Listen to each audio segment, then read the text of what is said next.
Hi hello friends, welcome to P U C exam preparation channel. ಇಂದು ನಡೆದ ದ್ವಿತೀಯ P U C ಪೂರ್ವ ಸಿದ್ಧತಾ ಪರೀಕ್ಷೆ ಅರ್ಥಶಾಸ್ತ್ರ. ಹಾಗೆ ವಿಡಿಯೋವನ್ನು ಸ್ಕಿಪ್ ಮಾಡದೆ ಕೊನೆಯವರೆಗೂ ನೋಡಿ ಮತ್ತು ನಮ್ಮ ಡಿಸ್ಕ್ರಿಪ್ಷನ್ ಬಾಕ್ಸ್ನಲ್ಲಿ ಟೆಲಿಗ್ರಾಮ್ ಚಾನಲ್ ಲಿಂಕ್ ಇದೆ, ಜಾಯ್ನ್ ಆಗಿ. ಹಾಗೆ ವಿಡಿಯೋವನ್ನು ಪ್ರಾರಂಭ ಮಾಡೋಣ. ಅವ್ರ ಥರ ನಾವು ಬೇರೆ ಸುಳ್ಳು ಹೇಳುವುದಿಲ್ಲ, ಹಾಗೆ ಅದು ಹೇಳುವುದಿಲ್ಲ. ಸೀದಾ ಮ್ಯಾಟ್ರಿಗೆ ಬರೋಣ. ರೋಮನ್ ಅಂಕಿ 1, ಸರಿಯಾದ ಉತ್ತರವನ್ನು ಆರಿಸಿ ಬರೆಯಿರಿ. 1ನೇ ಕ್ವಶನ್. ಸಾಮಾನ್ಯವಾಗಿ ಒಂದು ಔದಸ್ಸಿನ ವಕ್ರರೇಖೆಯ ಆಕಾರವು ಕರೆಕ್ಟ್ ಆನ್ಸರ್ ಎ ಮೂಲಕ್ಕೆ ಪಿ ನ ಮಧ್ಯವಾಗಿರುತ್ತದೆ. 2ನೇ ಕ್ವಶನ್. ಉತ್ಪಾದನಾ ಬಿಂಬಕ ಸೂತ್ರ ಎ ಕರೆಕ್ಟ್ ಆನ್ಸರ್. ಹಾಗೆ 3ನೇ ಕ್ವಶನ್. ಒಬ್ಬ ಪುಸ್ತಕ ಮಾರಾಟಗಾರನು ಪ್ರತಿಯೊಂದಕ್ಕೆ ಬೆಲೆ ರು 20ರಂತೆ 40 ಪುಸ್ತಕಗಳನ್ನು ಮಾರಾಟ ಮಾಡುತ್ತಾನೆ. ಮಾರಾಟಗಾರನ ಒಟ್ಟು ಆದಾಯ ಕರೆಕ್ಟ್ ಆನ್ಸರ್ ಬಿ ರು 800 ಆಗಿರುತ್ತದೆ. ಹಾಗೆ 4ನೇ ಕ್ವಶನ್. RBI ಸ್ಥಾಪನೆಗೊಂಡ ವರ್ಷ ಕರೆಕ್ಟ್ ಆನ್ಸರ್ ಎ 1935. 5ನೇ ಕ್ವಶನ್. MPCಯ ಮೌಲ್ಯವು ಇವುಗಳ ನಡುವೆ ಇರುತ್ತದೆ. ಬಿ O ಮತ್ತು 0. ಹಾಗೆ 2ನೇ ರೋಮನ್ ಅಂಕಿ 2. ಆವರಣದಲ್ಲಿರುವ ಸರಿಯಾದ ಉತ್ತರವನ್ನು ಆರಿಸಿ ಖಾಲಿ ಬಿಟ್ಟ ಸ್ಥಳಗಳನ್ನು ಭರ್ತಿ ಮಾಡಿ. 6ನೇ ಕ್ವಶನ್. ಸಂಪನ್ಮೂಲ ಕೊರತೆಯು ಡ್ಯಾಶ್ ಸಮಸ್ಯೆಯು ಹುಟ್ಟುಹಾಕುತ್ತದೆ. ಆಯ್ಕೆ. 7ನೇ ಕ್ವಶನ್. 2 ವೈಯಕ್ತಿಕ ಬೇಡಿಕೆ ರೇಖೆಗಳ ಒಗ್ಗೂಡಿಸುವ ವಿಧಾನವನ್ನು ಡ್ಯಾಶ್ ಎನ್ನುತ್ತೇವೆ. ಅಡ್ಡ ಸಾಲು ಸಂಕಲನ. ಹಾಗೆ 8ನೇ ಕ್ವಶನ್. ಶ್ರಮದ ಮಾರುಕಟ್ಟೆಯಲ್ಲಿ ಡ್ಯಾಶ್ ಶ್ರಮದ ಪೂರೈಕೆ ಆಗುತ್ತದೆ. ಕುಟುಂಬಗಳು. 9ನೇ ಕ್ವಶನ್. ಒಂದು ಉದ್ದಿಮೆ ಘಟಕವು ಮಾಡಿದ ನಿವ್ವಳ ಕೊಡುಗೆಯನ್ನು ಅದರ ಡ್ಯಾಶ್ ಎನ್ನುತ್ತೇವೆ. ಅದಕ್ಕೆ ಕರೆಕ್ಟ್ ಆನ್ಸರ್ ಮೌಲ್ಯವರ್ಧನೆ. 10ನೇ ಕ್ವಶನ್. ತಪ್ಪುಗಳು ಮತ್ತು ಡ್ಯಾಶ್ಗಳು ಸಂದಾಯ ಬಾಕಿಯ 3ನೇ ಅಂಶವಾಗಿದೆ. ಕರೆಕ್ಟ್ ಆನ್ಸರ್ ಇಲ್ಲಿದೆ ನೋಡಿ, ಲೋಪ. ಹಾಗೆ ಹೊಂದಿಸಿ ಬರೆಯಿರಿ. ರೋಮನ್ ಅಂಕಿ 3 ಹೊಂದಿಸಿ ಬರೆಯಿರಿ. 11ನೇ ಕ್ವಶನ್. ಎ ಬೇಡಿಕೆ ರೇಖೆ, ಬಿ ಸಾಮಾನ್ಯ ಲಾಭ, ಸಿ ಶ್ರಮ, ಡಿ ಕಚ್ಚಾ ಸರಕು, ಇ ನಿರ್ವಹಣಾ ಹೊಂದಾಣಿಕೆ. ಎ ಬೇಡಿಕೆ ರೇಖೆ ಕರೆಕ್ಟ್ ಆನ್ಸರ್ ಕೆಳಮುಖ ಇಳಿಜಾರು. ಬಿ ಸಾಮಾನ್ಯ ಲಾಭಕ್ಕೆ ಕರೆಕ್ಟ್ ಆನ್ಸರ್ ಶೂನ್ಯ ಲಾಭ. ಸಿ ಶ್ರಮಕ್ಕೆ ಕರೆಕ್ಟ್ ಆನ್ಸರ್ ಕೂಲಿ. ಡಿ ಕಚ್ಚಾ ವಸ್ತುಗೆ ಕರೆಕ್ಟ್ ಆನ್ಸರ್ ಮಧ್ಯಂತರ ಸರಕು. ಇ ನಿರ್ವಹಣಾ ಹೊಂದಾಣಿಕೆ ಕರೆಕ್ಟ್ ಆನ್ಸರ್ ದರ್ಟಿ ಹೊಂದಾಣಿಕೆ. ರೋಮನ್ ಅಂಕಿ 4. ಈ ಕೆಳಗಿನ ಪ್ರಶ್ನೆಗಳಿಗೆ ಒಂದು ವಾಕ್ಯ ಅಥವಾ ಒಂದು ಪದದಲ್ಲಿ ಉತ್ತರಿಸಿ. 12ನೇ ಕ್ವಶನ್. ಉತ್ಪಾದನೆಯ ಅರ್ಥ ನೀಡಿ.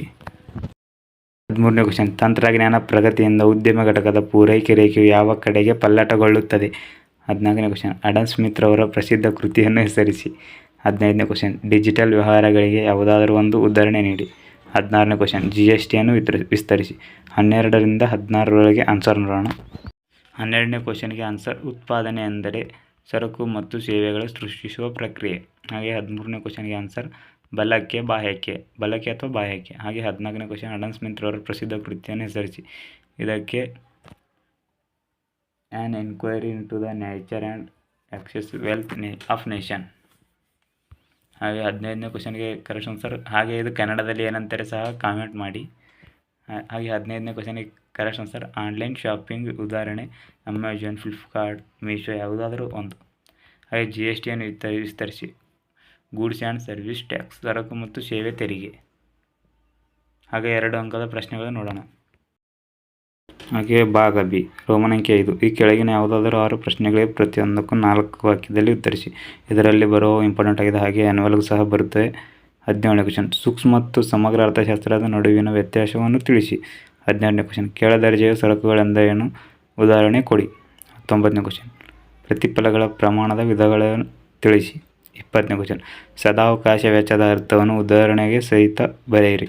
21ನೇ ಕ್ವಶನ್. ಇಬ್ಬರು ಉತ್ಪಾದಕರ ಪೂರೈಕೆ ರೇಖೆಗಳು ಕ್ರಮವಾಗಿ S1 P = P - 20 ಮತ್ತು S2 P = P - 25 ಆದಾಗ ಮಾರುಕಟ್ಟೆ ಪೂರೈಕೆಯನ್ನು ಕಂಡುಹಿಡಿಯಿರಿ. 22ನೇ ಕ್ವಶನ್. ಮೂಲ ಬೆಲೆಗಳನ್ನು ಮತ್ತು ಮಾರುಕಟ್ಟೆ ಬೆಲೆಗಳಲ್ಲಿ GVAಗಳ ನಡುವಿನ ವ್ಯತ್ಯಾಸವನ್ನು ಗುರುತಿಸಿ. ಹಾಗೆ 23ನೇ ಕ್ವಶನ್. ನಾಮಮಾತ್ರ ಮತ್ತು ನೈಜ GDPಗಳ ನಡುವಿನ ವ್ಯತ್ಯಾಸವನ್ನು ಬರೆಯಿರಿ. 24ನೇ ಕ್ವಶನ್. ಮಿತವ್ಯಯದ ವಿರೋಧಾಭಾಸ ಅರ್ಥವನ್ನು ತಿಳಿಸಿ. 17ರಿಂದ 24ನೇ ತನಕ ಏನಿವೆ ಎಲ್ಲ ಕ್ವಶನ್ಗೆ ಆನ್ಸರ್ಗಳು ನಮ್ಮ ಟೆಲಿಗ್ರಾಮ್ ಚಾನಲ್ನಲ್ಲಿ ಕೊಟ್ಟಿರ್ತೇವೆ PDF. ಯಾಕಂದರೆ ವಿಡಿಯೋ ಲಾಂಗ್ ಆಗೋ ಮೂಲಕ, ಹಾಗಾಗಿ ವಿಡಿಯೋ ಲಾಂಗ್ ಆಗ್ತೈತೆ, ನೀವೇ ನೋಡುವುದಿಲ್ಲ. ಹಾಗಾಗಿ ಟೆಲಿಗ್ರಾಮ್ ಚಾನಲ್ನಲ್ಲಿ ಕೊಟ್ಟಿರ್ತೇವೆ, ಜಾಯ್ನ್ ಆಗಿ ಎಲ್ಲವನ್ನು ನೋಡ್ಕೊಳ್ಳಿ. ಹಾಗೆ 5 ಅಂಕದ ಪ್ರಶ್ನೆಗಳು ನೋಡೋಣ. 25, 26 ಸಹ 2 ಅಂಕದ ಪ್ರಶ್ನೆಗಳು ಇರುತ್ತೆ, ಇವು ಸಹ ನೋಡ್ಕೊಳ್ಳಿ. ಹಾಗೆ ರೋಮನ್ ಅಂಕಿ 6. ಈ ಕೆಳಗಿನ ಯಾವುದಾದರೂ 5 ಪ್ರಶ್ನೆಗಳು ಪ್ರತಿಯೊಂದಕ್ಕೂ 12 ವಾಕ್ಯದಲ್ಲಿ ಉತ್ತರಿಸಿ. ಇದರಲ್ಲಿ 27ನೇ ಕ್ವಶನ್ ಕೇಂದ್ರೀಯ ಯೋಜಿತ ಆರ್ಥಿಕತೆಯನ್ನು ಕುರಿತು ಬರೆಯಿರಿ. ಇದು ಸಹ ಇಂಪಾರ್ಟೆಂಟ್ ಆಗಿದೆ. ಹಾಗೆಯೇ 29ನೇ ಕ್ವಶನ್ ಪರಿಪೂರ್ಣ ಪೈಪೋಟಿ ಮಾರುಕಟ್ಟೆಯ ಲಕ್ಷಣಗಳನ್ನು ವಿವರಿಸಿ.